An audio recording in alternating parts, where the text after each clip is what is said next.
Hi, my name is Megan Hart. I'm the author of Precious and Fragile Things and the upcoming All Fall Down, both going to be released from Mira. When I was in elementary school, I loved to go to the library. Of course, library day at school was amazing.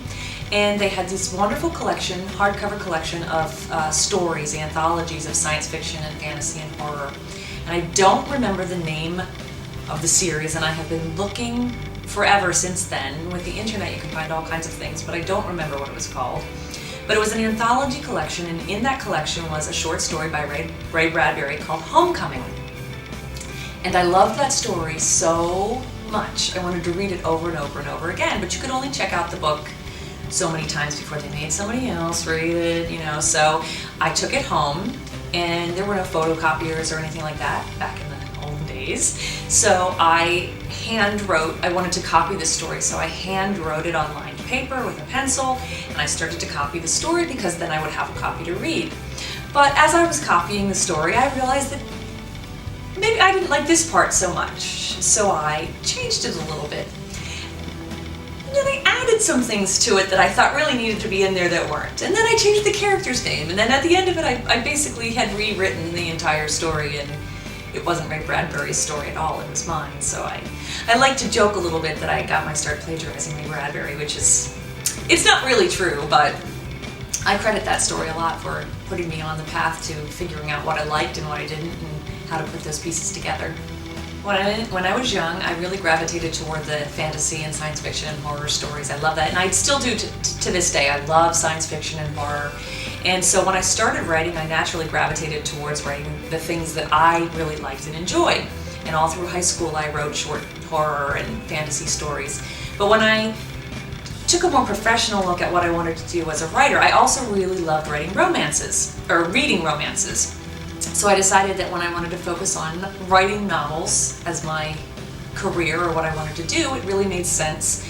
Romance sells very well. It's the highest selling genre, so I started thinking about writing romances. Okay.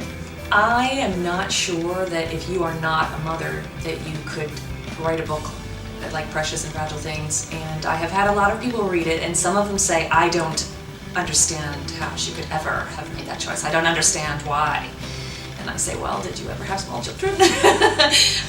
My husband has said, this is the most autobiographical book you've ever written. Yeah, aside from the carjacking part, yeah. I think the truth is that when I wrote that book, my children were the ages of the children in the story, I think 3 and 5 or something like that. And I very strongly lived those moments of, please, somebody, just kidnap me and take me away, please. Please, can I get pneumonia? Would they allow me to sleep in the hospital? Because that'd be awesome. I mean, I know I'd be sick and all, but nobody would wake me up. Except, of course, I know that's not true, because in the hospital they wake you up all the time.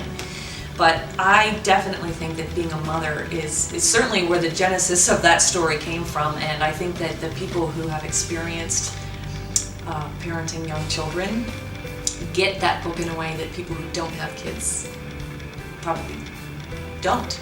They don't understand, unless you've lived it. What excites me about writing a story like Precious and Fragile Things?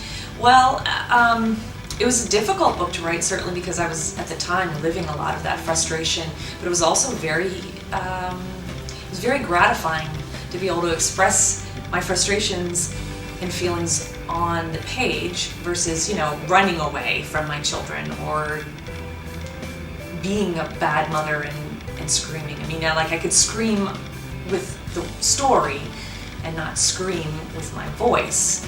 So I find stories that allow me to express whatever frustrations or feelings that I'm having very exciting. Not that I never scream, because I do, but I like stories that make me think, and I like stories that would make other people think. If I had to give one piece of advice to an aspiring author, it would be that it's really easy to talk about how much you want to write a book, but you actually have to write the book. You have to sit down and you have to write, and if that means not watching your favorite television show or not doing another hobby or something like that, then that's what you have to do.